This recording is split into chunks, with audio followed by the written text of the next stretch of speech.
Welcome to active contract Tamil. So என்னோட name Krishnamurthy. நான் SEBI register advisor கிடையாது. இந்த வீடியோ உங்களுக்கு ஒரு எஜுகேஷனல் பர்பஸ்க்காக மட்டுமே. ஸோ அன்னைக்கு நம்ம 23,000 put option and 23,300 call option பார்த்துருந்தோம். அதை பேஸ் பண்ணி நம்ம ஒரு ரேஞ்சு ஃபிக்ஸ் பண்ணியிருந்தோம். அப்போ அதனுடைய மிட் பாயிண்ட் எடுத்துக்கிட்டிங்கன்னா 23,150. ஸோ அந்த மிட் பாயிண்ட்டுக்கும் மார்க்கெட் கீழே தான் வந்திருக்காங்க. நமக்கு 23,000 கட் பண்ணோன்னே ஃபர்தராக நம்ம ப்ரெடிக்ட் பண்ண 22,800 அப்படின்ற ரேஞ்ச் வந்து நம்மளுக்கு வந்திருக்காங்க. இப்போ இன்னைக்கு க்ளோசிங் டேட்டாவில், அதாவது வெள்ளிக்கிழமை க்ளோசிங் டேட்டாவில் என்ன கொடுத்துருக்காங்க அப்படின்னா 22,800, 22,800, 23,100. அப்போ இதனுடைய மிட் பாயிண்ட் எடுத்துக்கிட்டிங்கன்னா 22,950. ஸோ அங்கே தான் நம்மளுக்கு மார்க்கெட் வந்து க்ளோஸ் வச்சுருக்காங்க. அப்போ 22,950. அப்போ இதனுடைய மிட் பாயிண்ட்டுக்கு 950 அப்படின்றது நாளைக்கு ஒரு மதில் மேல் பூனை அப்படின்ற மாதிரி ஒரு இடமா இருக்கும். இந்த 950க்கு கீழேயும் நின்று 22,800க்கு கீழேயும் நின்னால் அதற்கடுத்து என்னென்ன லெவல்ஸ் அப்படின்னு எடுத்துக்கிட்டா 22,800 புட் ஆப்ஷனுடைய க்ளோஸ் வந்து 100 ரூபா அப்படின்னா 22,700 அப்படின்றது ஷார்ட் ரேஞ்சுடைய பாட்டம். ஓகேங்களா? அடுத்து 23,100 ப்ளஸ் 105 அப்படின்னு எடுத்துக்கிட்டா 23,205 அப்படின்றது ஷார்ட் ரேஞ்சுடைய டாப். அப்போ இது ஷார்ட் ரேஞ்சுடைய டாப்பாக இருக்கும். அப்போ இந்த ரெண்டு லெவலுக்கும் மிட் பாயிண்ட் கிட்டத்தட்ட 22,950 அப்படின்ற லெவல் வந்துடும் நம்மளுக்கு மிட் பாயிண்ட். ஸோ அப்போ அந்த இடத்துல தான் மார்க்கெட் வந்து ஒரு மதில் மேல் பூனை அப்படின்ற மாதிரி இருக்கும். ஏன்னா அந்த இடத்துக்கிட்ட டிசைடிங் ஃபேக்டராக இருக்கும் முக்கியமான. அப்போ அந்த டிசைடிங் ஃபேக்டர் அதுக்கடுத்து எங்கே போகும் அப்படின்னு கேட்டிங்கன்னா நேராக 23,100க்கு போகிறதுக்கு வாய்ப்புகள் இருக்குது. அப்போ அந்த வாய்ப்புகள்னு பார்க்கும்போது நம்ம இந்த வாய்ப்புகள் மட்டும் இல்லாமல், இந்த மிட் பாயிண்ட்டுக்கு மேலே கீழேன்னு மட்டும் இல்லாமல் இதனுடைய இம்ப்ளைடு வால்டிலிட்டி எப்படி மாறியிருக்காங்க, மார்க்கெட் என்ன சினாரியோவில் இருக்குது, அந்த சினாரியோவில் இருந்தால் இம்ப்ளைடு வால்டிலிட்டி அதுக்கு சப்போர்ட் பண்ணுதா, இந்த மாதிரிலாம் நம்ம பார்க்கணும். அப்போ வைட் ரேஞ்ச் அப்படின்னு எடுத்துக்கிட்டிங்கன்னா 22,800, இந்த 205னா 22,600 சம்திங் வரும், 595, 600 சம்திங் வரும். அப்போ 23,100, 205 அப்படின்னா 23,305 அப்படின்றது ஒயிட் ரேஞ்சுடைய ரேஞ்சாக இருக்கும். இது வந்து ஒயிட் ரேஞ்சுடைய டாப்பு, இது ஒயிட் ரேஞ்சுடைய பாட்டம். ஓகேங்களா? இதுக்கு கீழே ரொம்ப முக்கியமாக பார்க்கக்கூடிய ஒரு விஷயம் வந்து 23,000 call option and 22,500 put option. அப்போ இதனுடைய மிட் பாயிண்ட் 22,750. அப்போ நாளைக்கு மார்க்கெட் வந்து இந்த 950 கீழே வந்து 800, 700 அப்படின்ற லெவலை கட் பண்ணி சஸ்டெயின் பண்ணால், டைமும் நம்மக்கிட்ட இருந்தால் மார்க்கெட் இந்த 22,500க்கு வர்றதுக்கு வாய்ப்புகள் இருக்கிறது. ஸோ இது எல்லாமே ப்ராபபிலிட்டி ஆஃப் சான்சஸ் தான். ஸோ அப்போ மார்க்கெட்டில் நீங்கள் ப்ராபபிலிட்டி எந்த அளவுக்கு இன்க்ரீஸ் ஆகுதோ அந்த அளவுக்கு நம்ம எடுக்கக்கூடிய ஸ்டாண்ட் சைடு மார்க்கெட் வந்து மூவ் ஆகுறதுக்கு வாய்ப்புகள் இருக்குது. அப்போ இம்ப்ளைடு வால்டிலிட்டி எந்த அளவுக்கு டிஃப்ரென்ஷியேட்டாக இருக்காங்க அப்படின்றது பார்க்கணும்.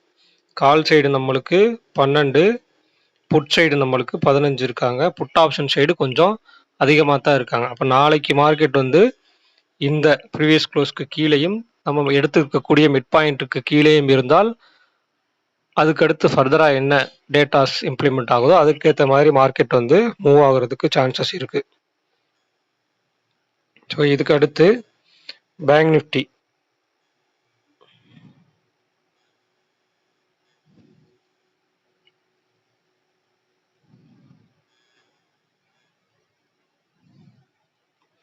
பேங்க் நிஃப்டி நம்மளுக்கு 49,100 முடிச்சுக்கிறாங்க. ஸோ நம்மளுக்கு டேபிள் ஆல்மோஸ்ட் 41,000 புட் ஆப்ஷன் கொடுத்துருக்குறாங்க.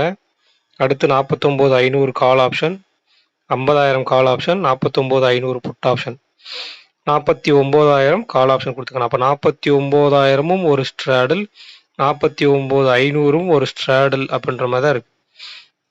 அப்போ நாளைக்கு மார்க்கெட் எங்கே ஓப்பன் ஆகுறாங்க, எப்படியெல்லாம் டிஃப்ரென்ஷியேட் ஆகி மூவ் ஆகுறாங்கன்ட்டு பார்த்தீங்கன்னா 2 ஸ்ட்ராடில் இருக்குது. ஒரு எல்லை, அதாவது 49,000ன்றது ஒரு கீழ் எல்லையாக இருக்கும், 49,500 அப்படின்றது ஒரு மேல் எல்லை அப்படின்னு வச்சுக்கிட்டா, இது ரெண்டுத்துடைய எட்ஜ்லையுமே ஸ்ட்ராடல் போட்டிருக்காங்கன்னா முக்கியமா இப்ப 49,100ல இருக்காங்க. அப்ப 49,000 கால் வந்து நம்மளுக்கு ஐடிஎம்.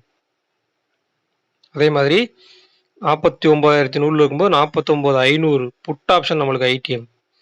அப்ப இந்த ஐடிஎம்ல டைம் வேல்யூ எவ்வளோ இருக்கு? இப்போ 49,100ல இருக்கணும்னா 49,000 கால் ஆப்ஷன் வந்து ரூ. 100 தான் இருக்கணும். 49,099 அப்படின்னு. இங்கே க்ளோஸ் ஆகிருக்க டேட்டா எடுத்துக்கலாம். 49,099 அப்படின்னா இங்கே 99 பாயிண்ட் மைனஸ் பண்ணிட்டீங்க அப்படின்னா கிட்டத்தட்ட உங்களுக்கு 700 பாயிண்ட் இங்கே டைம் வேல்யூ இருக்கு. அதே மாதிரி 49,500 புட் ஆப்ஷனில் ரூ. 700 இருக்காங்கன்னா அவங்க இருக்க வேண்டிய ப்ரைஸ் ரூ. 400. அப்போ அவங்கள்ட்டையும் ரூ. 300 இருக்குது. கிட்டத்தட்ட இந்த ஐடிஎம்குள்ளே உங்களுக்கு 700 + 400 1100 பாயிண்ட் டைம் வேல்யூ இருக்குது. எக்ஸ்பைரி 27ஆம் தேதி. இன்னைக்கு நம்மளுக்கு 16ஆம் தேதி 17 இன்னும் 12 நாள் தான் இருக்குது. 12 நாளில் உங்களுக்கு ஐடிஎம்லேயே 1100 பாயிண்ட் உங்களுக்கு டைம் வேல்யூ இருக்குது. ஸோ அந்த டைம் வேல்யூவை டிகே பண்ணுறதுக்கு மார்க்கெட்டை மேலேயும் கீழேயும் கொண்டு போகத்தான் செய்வார்கள். ஸோ ஒன் சைடாக போகிறதுக்கு வாய்ப்புகள் இருக்குமான்னு கேட்டால் அதற்கு டேட்டா சப்போர்ட் பண்ணணும். அதாவது இம்ப்ளாய்டு வாலிடிட்டி இங்கே ரெண்டு பக்கமும் உங்களுக்கு சரிசமமாக நியர்பை போட்டியில் தான் இருக்காங்க. Call option 17 and put option 16 அப்படின்ற மாதிரி. ஸோ அப்போ இதுக்கு நாளைக்கு மார்க்கெட் எப்படி டிஃப்ரென்ஷியேட் ஆக போகிறாங்கன்றதை பார்க்கணும். இப்போ பேங்க் நிஃப்டி அப்படின்னு எடுத்துக்கிட்டிங்கன்னா பேங்க் நிஃப்டி கிட்டத்தட்ட 48,800க்கு கீழே எஸ்டர்டே லோ அப்படின்றது இருக்குது.